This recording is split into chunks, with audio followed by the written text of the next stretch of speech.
ಆಟಗಳು ಆಡೋದ್ರಿಂದ ನಮಗೆ ತುಂಬ ಖುಷಿಯಾಗಿದೆ, ಹ್ಯಾಪಿಯಾಗಿದ್ದೀನಿ. ನಮಗೆ ತುಂಬ ಮನಸ್ಸು ಉಲ್ಲಾಸವಾಗಿದೆ. ಕೈ ಕಾಲದಲ್ಲಿ ಏನು ಬೇಡಪ್ಪ, ಸುಮ್ಮನೆ ಕೂರೋಣ, ಸುಮ್ಮನೆ ಮಲಗೋಣ ಅನ್ನಿಸ್ತಿತ್ತು. ಈ 4 ವಾರದಲ್ಲಿ ಸ್ವಲ್ಪ ಚೈತನ್ಯ ಬಂದಿದೆ. ಮೈ ಕೈ ಎಲ್ಲ ಸ್ವಲ್ಪ ಇದಾಡಂಗೆ, ಏನು ಇಲ್ಲ ಅಂದು ಮಲಗಿದ್ದಕ್ಕಿಂತ ಇವಾಗ ನಮಗೆ ಒಂಥರ ಉತ್ಸಾಹ ಬಂದಿದೆ. ಆಡಬೇಕು, ಬಾಲ್ ಹಿಡ್ಕೊಂಬಿಟ್ರೆ ಕೊಡೋಕ್ಕೆ ಮನಸ್ಸು ಬರಲ್ಲ, ಆ ಥರ ತುಂಬ ಖುಷಿಯಾಗಿದ್ದೀವಿ. ನಿಮಗೆ ತುಂಬ ಧನ್ಯವಾದಗಳು. ನಮ್ಮನ್ನು ಎಬ್ಬರಿಸಿದ್ದಕ್ಕೆ, ಮಲಗಿರೋರನ್ನ ಎಬ್ಬರಿಸಿ ಆಟ ಆಡಿಸಿದ್ದೀರಾ, ನಿಮಗೆ ತುಂಬ ಧನ್ಯವಾದಗಳು. ನಮಗೆಲ್ಲ ಕಲಿಸಿಕೊಡೋದಕ್ಕೆ ಬಹಳ ಸಂತೋಷ, ವಂದನೆಗಳು. ಪಾರ್ಟಿಸಿಪೇಟ್ ಮಾಡಿದ್ದೀವಿ.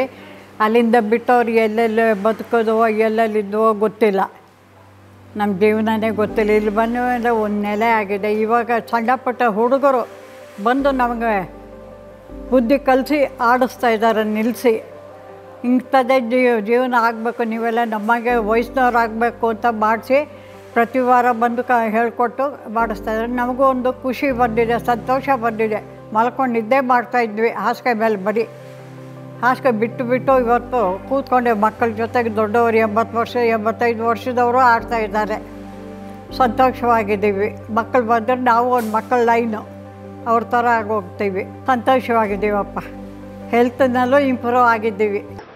ಎಲ್ಲರಿಗೂ ನಮಸ್ಕಾರ. ನಾವು ಅಂತಾರಾಷ್ಟ್ರೀಯ ಥ್ರೋಬಾಲ್ ಸಂಸ್ಥೆಯಿಂದ ಬಂದಿದ್ದು.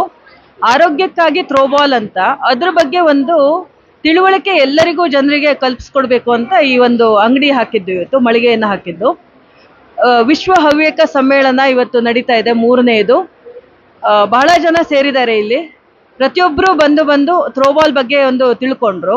ಥ್ರೋಬಾಲಿನ ವಿಶೇಷತೆ ಏನು ಹೇಳಬೇಕು ಅಂತಂದರೆ, ಮೊದಲನೇದಾಗಿ ಈ ಬಾಲ್ ಇರುತ್ತಲ್ಲ, ಇದರಲ್ಲಿ ಗ್ರಿಪ್ ಇರುತ್ತೆ.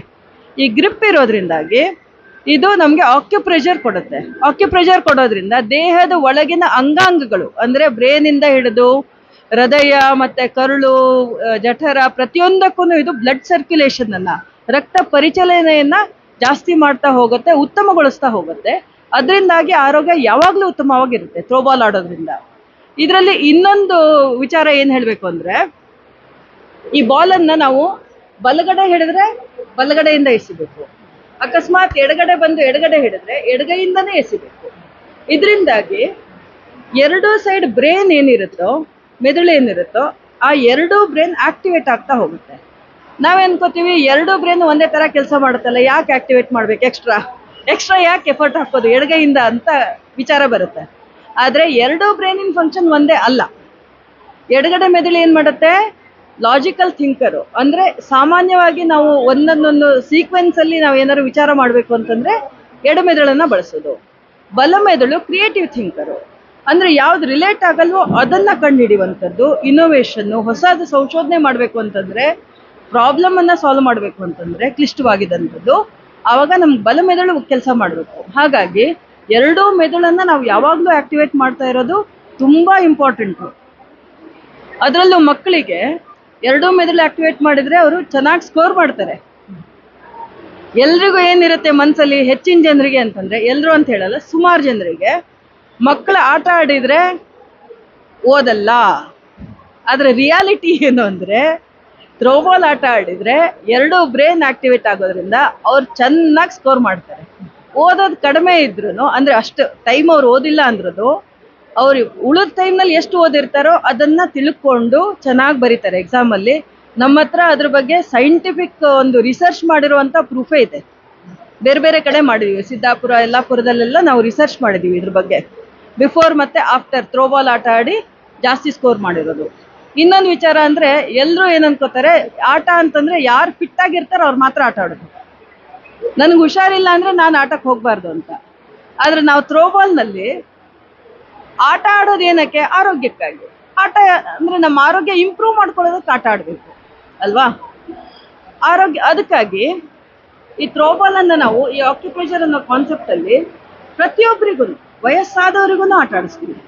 ಎಷ್ಟು ವಯಸ್ಸಾದ್ರೂ, 97 ವರ್ಷ ಇಲ್ಲಿ ವೃದ್ಧಾಶ್ರಮದಲ್ಲಿ ಆಟ ಆಡಿಸಿದ್ವಿ. ಬೇರೆ ಬೇರೆ ಒಂದು ಪ್ರಾಬ್ಲಮ್ ಇರೋರಿಗೆ, ಅಂದರೆ ಕಿಡ್ನಿ ಡಯಾಲಿಸಿಸ್ ಮಾಡಿಸ್ಕೊಳ್ತಾ ಇರೋರು, ಕಿಡ್ನಿ ಫೇಲ್ಯೂರ್ ಆಗಿರೋರು, ಆಮೇಲೆ ಸ್ಪಾಂಡಿಲೈಟಿಸ್ ಇರೋರು, ಆಮೇಲೆ ಫ್ರೋಝನ್ ಶೋಲ್ಡರ್, ಕೈ ಎತ್ತಕ್ಕೆ ಆಗಲ್ಲ ಅಂಥವ್ರಿಗೆ ಆಟ ಆಡಿಸಿ ಅವರಿಗೆ ಆರೋಗ್ಯವನ್ನು ಇಂಪ್ರೂವ್ ಮಾಡಿದ್ದೀವಿ. ಅದ್ರ ಬಗ್ಗೆ ಜನರಿಗೆ ತಿಳುವಳಿಕೆ ಬರಬೇಕು. ಪ್ರತಿಯೊಬ್ಬರು ಪ್ರತಿದಿನ ಆಟ ಆಡಿ ಆರೋಗ್ಯವಾಗಿರಬೇಕು. ಮತ್ತು ಸುಮಾರು ಒಂದು 80 ವರ್ಷ ಆದಮೇಲೆಲ್ಲ ಯಾರೂ ನಾನೆಲ್ಲ ಗ್ರೌಂಡಿಗೆಲ್ಲ ಬಂದು ಆಟ ಆಡೋಕ್ಕಾಗಲ್ಲ ಅಂತಾರೆ. ಮನೆಯಿಂದ ಆಟ ಆಡೋದು ಹೆಂಗೆ ಅಂತ ಹೇಳ್ಕೊಡ್ತೀವಿ. ಸುಮ್ಮನೆ ಇದನ್ನು ಕೆಳಗಡೆ ಹಾಕಿ ಹಿಂಗೆ ಹಿಡಿದ್ರೆ ಅಷ್ಟೇ ಸಾಕು. ಅವರಿಗೆ ವಯಸ್ಸಾದವರಿಗೆ ಚೆನ್ನಾಗಿದ್ದಾರೆ. 73 ವರ್ಷ, 84 ವರ್ಷ, 90 ವರ್ಷದವರೆಲ್ಲ ಚೆನ್ನಾಗಿ ಆಟ ಆಡಿಕೊಂಡು ಪ್ರತಿದಿನ ಆಟ ಆಡ್ಕೊಂಡು ಆರೋಗ್ಯವಾಗಿದ್ದಾರೆ. ಇವತ್ತು ಪ್ರತಿಯೊಬ್ಬರಿಗೂ ಇದ್ರ ಬಗ್ಗೆ ತಿಳುವಳಿಕೆ ಬರಬೇಕು. ನಾವು ಟ್ಯಾಬ್ಲೆಟ್ಟು ಅದು ಇದು ಕೆಮಿಕಲ್ಸನ್ನು ದೇಹದ ಒಳಗಡೆ ಹಾಕೋ ಬದಲು ದೇಹದ ಹೊರಗಡೆಯಿಂದ ಆಟ ಆಡಿ ಆರೋಗ್ಯವಾಗಿರೋಣ, ಎಲ್ಲರೂ ಚೆನ್ನಾಗಿರಬೇಕು ಅಂತ ನಾವು ಆಶಿಸ್ತೇವೆ. ಮತ್ತು ಹವ್ಯಕ ಮಹಾಸಭೆಗೆ ಇವತ್ತು ಬಹಳ ಧನ್ಯವಾದ ಅರ್ಪಿಸ್ತಾ ಇದ್ದೇವೆ. ಇಷ್ಟೊಂದು ಜನರನ್ನು ಸೇರಿಸಿದ್ದಾರೆ, ನಮಗೊಂದು ಅವಕಾಶ ಕಲ್ಪಿಸಿದ್ದಾರೆ. ಅವರೆಲ್ಲರಿಗೂ ಧನ್ಯವಾದಗಳು.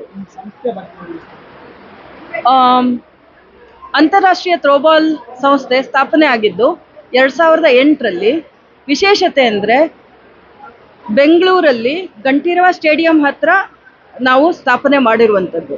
ಅಂದರೆ ಅಂತಾರಾಷ್ಟ್ರೀಯ ಥ್ರೋಬಾಲ್ ಸಂಸ್ಥೆಗೆ ಕೇಂದ್ರ ಬೆಂಗಳೂರು, ನಮ್ಮ ದೇಶದಲ್ಲೇ ಇರೋದು. ಇದು ಥ್ರೋಬಾಲನ್ನು 50 ದೇಶಗಳಲ್ಲಿ ಈಗಾಗಲೇ ಹಬ್ಬಿಸಿದೆ. ಕಳೆದ ಹಲವಾರು ವರ್ಷದಿಂದ ನಾವು ಕೆಲಸ ಮಾಡ್ತಾ ಇದ್ದೀವಿ.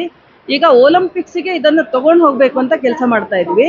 ಒಲಿಂಪಿಕ್ ಕಮಿಟಿ ಮೆಂಬರ್ಸನ್ನು UK-ನಲ್ಲಿ ನಾವು ಮೀಟ್ ಮಾಡ್ಕೊಂಡು ಬಂದಿದ್ವಿ. ಅವರಿಗೆ ಈ ಒಂದು ಥ್ರೋಬಾಲ್ ಕಾನ್ಸೆಪ್ಟ್ ಹೇಳಿದಾಗ ಬಹಳ ಅವರಿಗೆ ಆಸಕ್ತಿ ಬಂತು. ಇದೇನೋ ಬೇರೆ ಥರ ಇದೆ ಕಾನ್ಸೆಪ್ಟು, ಎಲ್ಲ ಆಟದ ಥರ ಅಲ್ಲ, ಬರೀ ಪ್ರೊಫೆಷನಲ್ಸ್ ಆಡೋದಲ್ಲ, ಎಲ್ಲರೂ ಆಡ್ಬೋದು, ಇದರಿಂದ ಜನರಿಗೆ ಸಮಾಜಕ್ಕೆ ಉಪಯೋಗ ಆಗತ್ತೆ ಅಂತ ಅವರಿಗೂ ರಿಯಲೈಸೇಷನ್ ಆಗಿದೆ. ಅವ್ರು ನಮಗೆ ಸಪೋರ್ಟ್ ಮಾಡ್ತಾ ಇದ್ದಾರೆ ಒಲಿಂಪಿಕ್ಸಿಗೆ ತೊಗೊಂಡು ಹೋಗೋದಕ್ಕೆ. ಆದರೆ ಅದರದ್ದೊಂದು ಮಿನಿಮಮ್ ಕ್ರೈಟೀರಿಯಾ ಅಂತ ಇರುತ್ತೆ. ಒಂದು 60 ದೇಶದಲ್ಲಿ ಥ್ರೋಬಾಲ್ ಇರಬೇಕು, ಅವರು ಕಂಟಿನ್ಯೂಸ್ ಆಗಿ ಆಟ ಆಡ್ತಾ ಇರಬೇಕು ಅಂತೆಲ್ಲ ಇದೆ. ಅದಕ್ಕೆಲ್ಲ ವರ್ಕೌಟ್ ಮಾಡ್ತಾ ಇದ್ದೀವಿ. ಅದಕ್ಕೆ ನಮಗೆ ತುಂಬ ಸಹಾಯ ಸಹಕಾರ ಬೇಕು. ಇದು ಒಂದು ಭಾರತಕ್ಕೊಂದು ಹೆಮ್ಮೆ ಆಗತ್ತೆ. ಭಾರತದಿಂದ ಒಂದು ಆಟವನ್ನು ಒಲಿಂಪಿಕ್ಸಿಗೆ ತಗೊಂಡು ಹೋಗೋದು ಅಂತಂದರೆ ಇದು ಲೈಫ್ ಟೈಮ್ ಅಚೀವ್ಮೆಂಟ್ ಅಲ್ಲ, ಅದಕ್ಕಿಂತ ಹೆಚ್ಚಿಂದು ಅಲ್ಲ, ಜಗತ್ತಿಗೆ ಪರಿಚಯ ಮತ್ತು ಜಗತ್ತಿನ ಎಲ್ಲ ಜನರಿಗೂ ಉಪಯೋಗ ಆಗಬೇಕು. ಜಗತ್ತಲ್ಲಿ ಶಾಂತಿ ನೆಲೆಸಬೇಕು, ಎಲ್ಲರೂ ಸೌಹಾರ್ದಯುತವಾಗಿ ಬಾಳ್ವೆ ಮಾಡಬೇಕು ಅನ್ನೋದು ನಮ್ಮ ಥೀಮು. ಆ ಮೂಲಕ ಆ ಒಂದು ವಿಚಾರವನ್ನು ನಾವು ಥ್ರೋಬಾಲ್ ಫೆಡರೇಷನ್ ಇಂಡಿಯಾ ಮತ್ತು ಇಂಟರ್ನ್ಯಾಷನಲ್ ಥ್ರೋಬಾಲ್ ಫೆಡರೇಷನ್ನು ಪ್ರತಿಯೊಂದು ನಾವು ಈ ವಿಚಾರವನ್ನು ಇಟ್ಕೊಂಡು ಪ್ರಪಂಚದಾದ್ಯಂತ ಹಬ್ಬಿಸ್ತಾ ಇದ್ದೀವಿ. ನಿಮ್ಮೆಲ್ಲರ ಸಹಾಯ ಸಹಕಾರ, ತನು ಮನ ಧನ ಸಹಾಯಗಳು ಬೇಕೇ ಬೇಕು. ಇದರಲ್ಲಿ ಖಂಡಿತ ಇದೆ. ಇಂಟರ್ನ್ಯಾಷನಲ್ ಥ್ರೋಬಾಲ್ ಫೆಡರೇಷನ್.com ಅಂತ ಇದೆ. ಆ ವೆಬ್ಸೈಟಲ್ಲಿ ಎಲ್ಲ ಮಾಹಿತಿ ಸಿಗುತ್ತೆ. ಡಾಕ್ಟರ್ ಟಿ ರಾಮಣ್ಣ ಅನ್ನುವಂಥವ್ರು ಇದರ ಸಂಸ್ಥಾಪಕರು. ಅವರು ಕಳೆದ 40 ವರ್ಷದಿಂದ ಥ್ರೋಬಾಲನ್ನು ಅಭಿವೃದ್ಧಿ ಪಡಿಸಬೇಕು ಅಂತ ಕೆಲಸ ಮಾಡ್ತಾ ಇದ್ದಾರೆ. ಅವರಿಗೆ ಧನ್ಯವಾದಗಳನ್ನ ಹೇಳ್ತೀನಿ, ಮತ್ತು ಅಂತಾರಾಷ್ಟ್ರೀಯ ಥ್ರೋಬಾಲ್ ಸಂಸ್ಥೆಗೆ ಧನ್ಯವಾದಗಳನ್ನ ಹೇಳ್ತೀನಿ. ನಾನು ಅಸಿಸ್ಟೆಂಟ್ ಸೆಕ್ರೆಟರಿ ಜನರಲ್ ಆಗಿ ಕೆಲಸ ಮಾಡ್ತಾ ಇದ್ದೀನಿ. ಇದಕ್ಕೆ ನಿಮ್ಮೆಲ್ಲರದ್ದು ಸಹಕಾರ ಬೇಕು ಅಂತ ಕೇಳ್ಕೊತೀನಿ. ನನ್ನ ಹೆಸರು ಸಂಪೂರ್ಣ ಹೆಗಡೆ ಅಂತ. ನಾನು ಥ್ರೋಬಾಲ್ ಪ್ಲೇಯರು. ನಾನು ಭಾರತ ತಂಡವನ್ನು ನಾಯಕಿಯಾಗಿಯೂ ಮುನ್ನಡೆಸಿದ್ದೇನೆ ಹಲವಾರು ಟೂರ್ನಮೆಂಟ್ಗಳಲ್ಲಿ. ಈಗ ಅಂತಾರಾಷ್ಟ್ರೀಯ ಥ್ರೋಬಾಲ್ ಸಂಸ್ಥೆಗೂ ಕೆಲಸ ಮಾಡ್ತಾ ಇದ್ದೀನಿ. ನಮಸ್ಕಾರ. ನಮ್ಗೆ ಇಲ್ಲಿ ಬಂದು ನಮ್ಮ ಸ್ಕೂಲ್ ಡೇಸ್ ಎಲ್ಲ ನನಗೆ ಜ್ಞಾಪಕ ಬರೋಂಗೆ ಮಾಡಿ ನನ್ನ ಹತ್ರ ಆಟ ಆಡಿಸಿದ್ರು.